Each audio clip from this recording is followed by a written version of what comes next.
Boa tarde, sou o Padre Nuno, dos Missionários do Espírito Santo, e aqui nos encontramos novamente para olhar o mundo missionário nesta rubrica que nós temos semanal, neste canal de evangelização que é a Ângelos TV. Se o telespectador estiver atento, eu hoje estou vestido mesmo a Ângelos TV, ou seja, tenho aqui um polo tão bonito em que está refletido aqui o símbolo desta nossa casa, desta casa de evangelização, que é o nosso canal português de evangelização, o Ângelos TV. Vamos então hoje ter aqui mais uma presença de alguém que nos vai falar do coração e da sua missão, da sua entrega e do seu ardor missionário para evangelizar em todos os cantos do mundo e, acima de tudo, procurar ter esta atitude de estar pronto sempre para evangelizar. E hoje temos aqui uma presença muito curiosa, muito interessante, e o telespectador vai gostar. Vamos ter aqui a presença de um sacerdote que tem apenas 5 dias de ordenação. Estamos com o Padre André Azevedo, que é também missionário do Espírito Santo, é natural do nosso Minho, de Barcelos, e tem feito o seu percurso missionário como estagiário e também em contexto missionário conseguiu fazer o seu discernimento vocacional e, entretanto, vai partir para uma missão que nós vamos aqui partilhar com ele. Padre André, boa tarde. Muito boa tarde, bem-vindo ao nosso pelo programa convite. Olhar o Mundo Missionário e a esta televisão que é a primeira vez que aqui estás e com certeza não será a última. Não sei, vamos Padre ver. André, 5 anos de ordenação. 5 anos? 5 dias de ordenação. Sim, O que é fui que recentemente sentes ordenado. depois de teres sido ordenado há 5 dias? Custa aterrar às vezes. Custa aterrar a gente ter a noção que as pessoas nos tratam por padre, não é? O Sr. Padre André. Às vezes gente conhecida, ainda nos soa estranho no ouvido.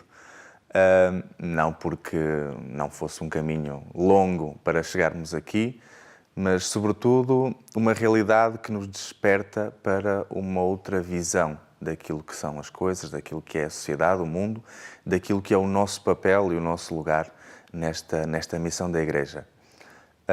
Este dia de ordenação fica na memória, não só porque memória era o tema do próprio lema da ordenação, para animar um pouco, que era o lema seria fazer isto em memória de mim, exatamente. Nascia dessa compreensão do sacerdócio, sobretudo como uma missão, sobretudo como algo que parte daquilo que nos enviou. E a nossa missão não é senão ir por procuração de alguém que nos chama para nos ajudar no trabalho que ele próprio iniciou. Mas também no sentido em que, com esta tradição típica dos missionários do Espírito Santo, de ter em conta que aquele que vai ser enviado para a missão é bom que sinta que vai ser realmente enviado, e então as ordenações não são em sés catedrais, mas são exatamente na paróquia de origem de cada missionário, perceber que é importante essa memória daqueles que ficam e daquele que vai, de tudo o que viveu nessa terra que o viu nascer e crescer como pessoa e também como cristão, mas envolver a comunidade nessa dinâmica missionária. Fica na memória, exatamente, essa dedicação, esse susto que foi para uma comunidade pequena e com poucos recursos, perceber que tinha que fazer uma atividade de uma envergadura a que não estava habituada, mas depois o envolvimento de toda a gente, a disponibilidade, o esforço, o sentir-se parte daquela festa. Fica-me na memória, lá está, voltamos sempre à mesma palavra, a quantidade de pessoas que estiveram comigo e que me fizeram sentir que eu, não só por ser eu, por ser da família, por ser daquela terra, mas pelo que estava a viver e pelo que lhes dava a viver a eles, eles sentiam como uma bênção para eles também, como comunidade e como pessoas. E não há nada melhor do que começar uma missão de vida sacerdotal percebendo e sentindo que se é uma bênção para os outros, não é? é a memória que fica desse dia da ordenação, que é uma alegria e é uma responsabilidade também. Eu estive presente com muito gosto na tua ordenação e por acaso estava ao lado dos teus pais, da tua irmã e do teu cunhado. E fui percebendo na mãe, no pai, sobretudo, e também na irmã, que ao longo da celebração eles iam de facto tomando consciência, até no expressar de uma lágrima ou outra que ia caindo no rosto da mãe, eles perceberam que de facto o filho que criaram entregam-no à Igreja. A família tem um papel importante no discernimento vocacional.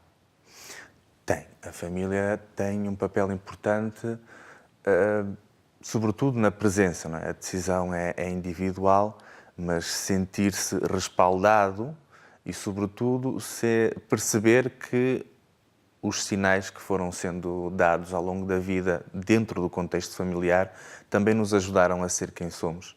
E são importantes as coisas que se aprendem com a própria família, com os pais, com os irmãos, com a mãe, porque os tempos de formação são também tempos de discernimento e de provação, de nos mostrar aquilo que nós somos. E o que nós somos, nós aprendemos com a nossa família, com os nossos pais, os valores que nos transmitem, a importância que é dada a questões muito típicas das relações humanas, da sinceridade, da honestidade, da capacidade de viver em comunidade, etc., que são importantes, não é? E sente-se realmente que se é um filho que vai. É um filho não por ser por família de sangue, mas é alguém que nasceu, que bebeu daquela maneira de ver e de estar na vida e que soube integrar isso num valor evangélico e numa chamada de Jesus Cristo para, sendo quem é, ir ao encontro dos outros, não é? E é sempre importante. Eles foram, ao princípio, nem sempre conseguiram entender aquilo que eram as decisões vocacionais, não é? Foi uma vocação não propriamente tardia, não é? Foi já na casa dos 20, depois de alguma experiência de formação e experiência profissional, mas mesmo sem nem sempre entender a decisão, eu pude sentir sempre o apoio, não é? O apoio no sentido de perceber que o que lhes interessava ali ou no outro lado, independentemente do que viesse a acontecer no futuro, era que fosse feliz, não é? Que fosse feliz e que descobrisse o meu lugar no mundo, a minha missão. E isso foi sempre um respaldo muito grande, não é? Foste ordenado no domingo e celebraste e presidiste a primeira missa na segunda-feira, com certeza. Na terça. Na terça-feira. Quem é que esteve na tua primeira missa? Como é que celebraste a primeira missa? Porque o nosso telespectador às vezes gosta de saber estas coisas, como é que um padre que é ordenado, que ainda não está bem treinado a celebrar uma Eucaristia, qual é o seu estado de alma quando preside verdadeiramente sozinho, ou com o par, com colegas, à Eucaristia? Eu presidi a Eucaristia 2 dias depois da minha ordenação e foi muito interessante, primeiro porque era uma Eucaristia de semana, portanto já não era aquela multidão do dia da festa, e depois porque é interessante, ao início tudo tem outra importância, não é? O cuidado de sobretudo não errar ao início, não é? O cuidado sobretudo não errar à frente de toda a gente que é conhecida, portanto cria assim uma certa pressão, mas é uma pressão boa, e até o sentir-se estranho com o peso que a casula tem nos ombros, que não se vestia antes, não é? Mas foi um momento muito interessante e foi sobretudo também, que deu-se a coincidência de ser uma missa cuja intenção especial era pelo meu avô, que faleceu há cerca de 2 anos, e então teve um sabor muito especial. Teve um sabor muito especial e ainda por cima era um dia em que calhava o Evangelho, que era o entrei pela porta estreita, portanto tem muito de exigência e de sacrifício pessoal, portanto fica também como um marco interessante, visto do presbitério. Se correu bem ou não, eu depois tomei a liberdade de não perguntar a ninguém, mas foi um dia também muito, muito bom. Voltando ao teu discernimento vocacional, ao nascimento da tua vocação, vamos chegar àquele ponto que tu estavas a fazer o serviço militar, estavas já a trabalhar nesse campo, e eis que conheces os missionários do Espírito Santo e procuras fazer uma experiência em campo de missão, que foi em Cabo Verde.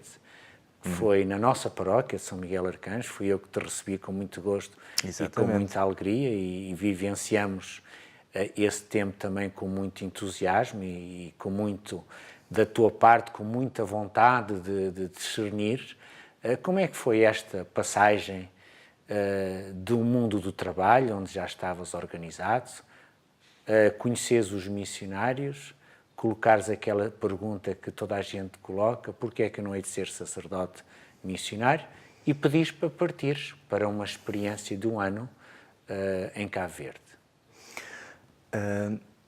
Depois eu segui o percurso de fé normal de uma comunidade semi-rural, como era a minha terra, em Barcelos, que não era propriamente na cidade, era uma paróquia perto da cidade, mas passei por um momento que eu depois fui percebendo, à medida que fui trabalhando com outros jovens no discernimento, que era muito comum, que é aquela fase do fim da adolescência e da juventude, em que se colocam muitas questões e em que a fé não parece propriamente um dos valores mais importantes da vida.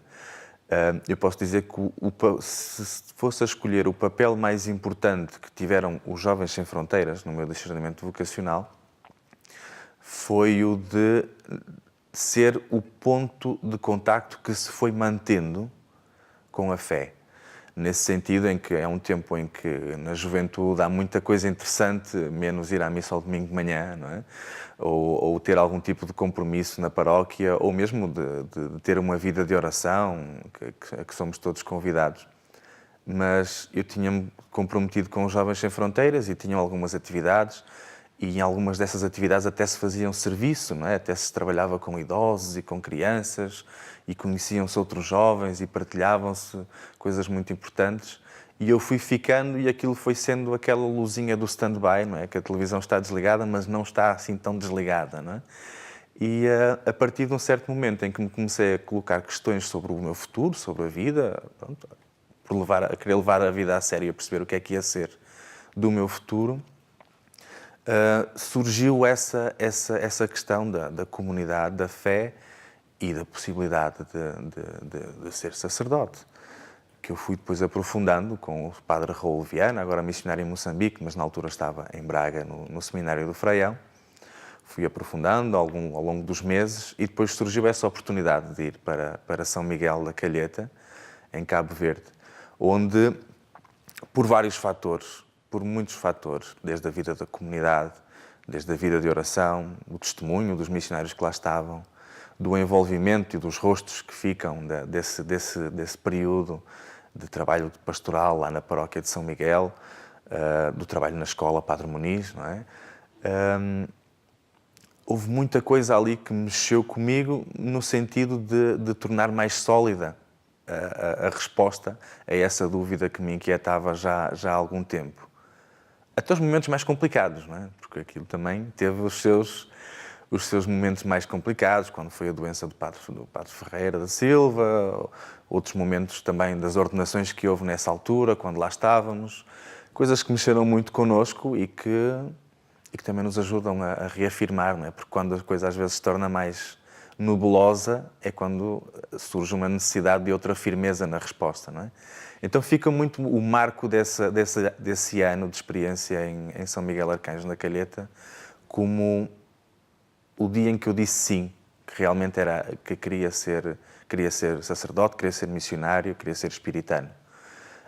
E foi, pronto, no regresso de Cabo Verde que me decidi a entrar na formação da Congregação do Espírito Santo, em Braga, no Porto, depois em Paris, para o noviciado, depois novamente no Porto, e agora nesta etapa final, já como diácono, já na Bolívia, em Santa Cruz de la Sierra, na missão espiritana que temos lá na Bolívia, para onde regresso daqui a algumas semanas. Já lá vamos à Bolívia. Ainda vamos chegar um bocadinho atrás para o nosso telespectador entender melhor como é que uma vocação surge num jovem, num contexto juvenil, com a influência do grupo Jovens Sem Fronteiras, com uma experiência missionária e com certeza que é aquilo que, como tu acabaste de dizer, é aquilo que a gente vê com os olhos, aquilo que a gente sente com o coração, que vai mexer connosco. Eu sou testemunha desse ano maravilhoso que nós lá tivemos em Cabo Verde e também percebi o teu crescimento como jovem, sobretudo a perceber por onde é que seria o teu caminho. Com certeza com dificuldades, mas foi um ano marcante e deixaste algo para abraçar algo. O que é que tu deixaste e o que é que tu abraçaste? Bem, na altura deixei a minha terra, a minha família. Eu trabalhava, antes de ir para esse ano de experiência missionária, eu trabalhava como militar no Estado-Maior do Exército. Não já no serviço militar, mas como contratado mesmo, durante cerca de 3 anos. E tinha tido outra experiência profissional, tinha feito alguma formação universitária na área da contabilidade e da fiscalidade. O vocabulário missão e missões era uma coisa muito comum na minha área, mas não era o mesmo tipo de missões, não é? Quando falamos em missões no Exército ou nas Forças Armadas, não estamos a falar do tipo de missões com que eu contactava através dos missionários do Espírito Santo. Surge primeiro essa questão de perceber, de se ver no futuro para onde, não é? Depois sentir onde é que nós estamos em casa, não é? O que é que nos desperta, o que é que nos anima, o que é que nos entusiasma, e depois sentir no terreno, não é? Ver com os olhos realmente onde é que nos sentimos bem, e por onde é que Deus nos vai apontando o caminho, não esperando uma manifestação maravilhosa ou fora do normal, mas sobretudo lendo nos sinais das pequenas coisas, lendo nos exemplos que se têm diante dos olhos, lendo na maneira como nos sentimos num local ou noutro, a fazer isto ou a fazer aquilo, e perceber onde é que nós estamos em casa, não é? Onde é que é a nossa praia, e depois continuando nesse caminho e percebendo que é algo que nos cola à pele e que realmente é esse sinal que nos mostra que é para isto que Deus nos chama a servi-lo, não é? Foste ordenado diácono, depois, entretanto, fizeste a profissão religiosa, como é característico de qualquer religioso, e foste fazer a tua experiência diaconal para a América Latina, para um país concreto, a Bolívia, e a uma cidade, Santa Cruz de la Sierra. Qual foi o teu impacto, a tua primeira, depois visto de Cabo Verde, da África, essa experiência que foi importante para o teu discernimento?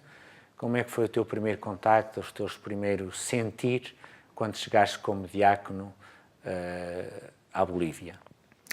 Eu conhecia muito pouco da Bolívia quando para lá fui, não é? Eu tinha a imagem da Bolívia e do Peru e de toda aquela zona dos Andes da América do Sul, pronto, aquela zona montanhosa, de altitude, pronto, de questões de tráficos de drogas e de criminalidade, mas pronto, de uma cultura assim muito andina, dos Incas e dos Maias, etc. Eu fui para a Bolívia, escolhi Bolívia, primeiro porque conhecia gente da equipa que lá estava, porque era uma missão que está a começar, tem apenas 15 anos de existência, porque era uma equipa jovem e porque sentia que havia ali um dinamismo no qual eu podia realizar verdadeiramente a minha vocação como espiritano, como missionário e com uma dinâmica importante. E quando cheguei em Santa Cruz de la Sierra, tive um certo impacto. Primeiro porque aquela Bolívia de Santa Cruz de la Sierra, eu vim a perceber, e a maior parte da Bolívia, não tem nada a ver com o que eu conhecia da Bolívia, não é? É uma zona tropical, plana, quente, úmida, não é? E depois com toda uma realidade em ebulição. Santa Cruz de la Sierra é uma cidade em crescimento acelerado, para onde chega caminhões de gente, literalmente caminhões-tiro com gente, todos os dias, de todo o país e até de fora. A cidade cresce muito, começou sobretudo com a descoberta de reservas petrolíferas e de gás, mas também pela agricultura e pelo estímulo financeiro ali. Mas a Bolívia é um país com muitas etnias, com muitas línguas diferentes, algumas nem sempre com relações pacíficas entre elas, e hoje em dia moram todos no mesmo bairro, porque vem gente do país inteiro viver e morar ali, trabalhar e rezar também.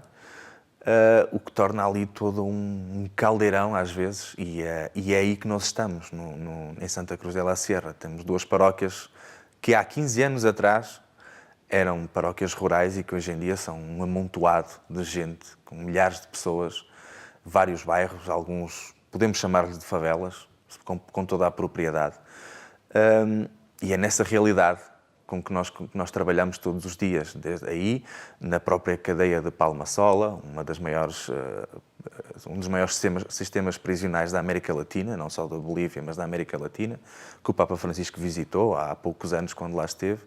Uma realidade que os espiritanos abraçaram desde o início, com espiritanos a trabalhar não só em Palma-Sola, mas na organização e estruturação de toda a pastoral prisional do país, Bolívia. Portanto, é uma missão a que nós temos também muito apego. E depois, quando cheguei à paróquia onde estou a trabalhar, que já não é na cidade, mas fica a uns 100 quilómetros, conhecer verdadeiramente a cultura daquele povo.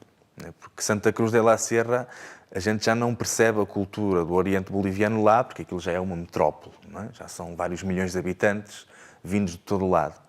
Mas ali em Buena Vista, onde nós estávamos, aí deu para conhecer verdadeiramente o que era a cultura daquele povo lá. E é algo de apaixonante, algo interessantíssimo. É uma antiga missão jesuítica do século XVII, desculpem, com uma cultura muito própria, com tradições muito próprias, com uma hospitalidade a toda a prova. E então eu estive lá uns meses, né? E tive gente antes de vir embora que veio-me perguntar quando é que eu voltava, gente que eu não conhecia, obviamente, da igreja, porque eles não punham lá os pés, mas que me veio dizer, apesar de até serem alguns evangélicos, me verem dizer, nós habituámos-nos a tê-lo por cá, e agora é como se tivéssemos um familiar longe. E isso faz perceber que aquilo, a gente rapidamente se sente em casa, e sobretudo rapidamente sente aquilo como a nossa casa. É algo que apaixona.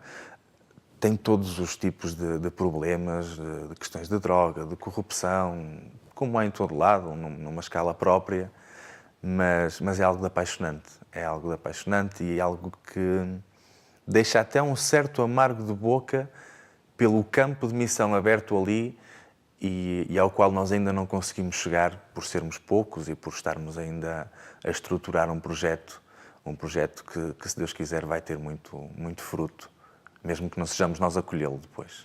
É tão apaixonante que pediste a tua nomeação missionária para lá, para a Bolívia, para Santa Cruz la Sierra. E vais voltar entretanto.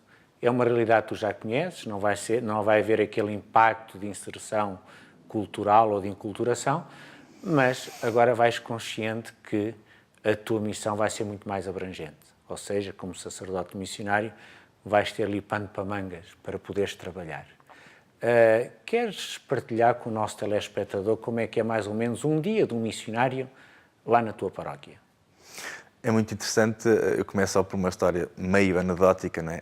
Eles estiveram lá há uns 50 anos atrás, havia um missionário americano de outra congregação que lá estava, que tinha um avião e visitava as 32 comunidades, que aquilo é uma paróquia com 600 km², não é? Outra escala, e visitava-as de avião. Tinha uma avionetazinha e tinha uma pista de aviação na paróquia e visitava as comunidades de avião. Eles dizem na brincadeira que nós somos como o padre Juan Sullivan, que lá estava, só que agora a paróquia tem 2 aviões, que são os 2 jipes da paróquia, que andam sempre a voar baixinho para um lado e para o outro, só para o serviço normal do trabalho da comunidade, para as celebrações, para as visitas, para doentes, para questões sacramentais, para reuniões de organização, de formação de catequistas. Portanto, é todo um campo missionário ali muito absorvente, mas também muito entusiasmante. Não faltam projetos.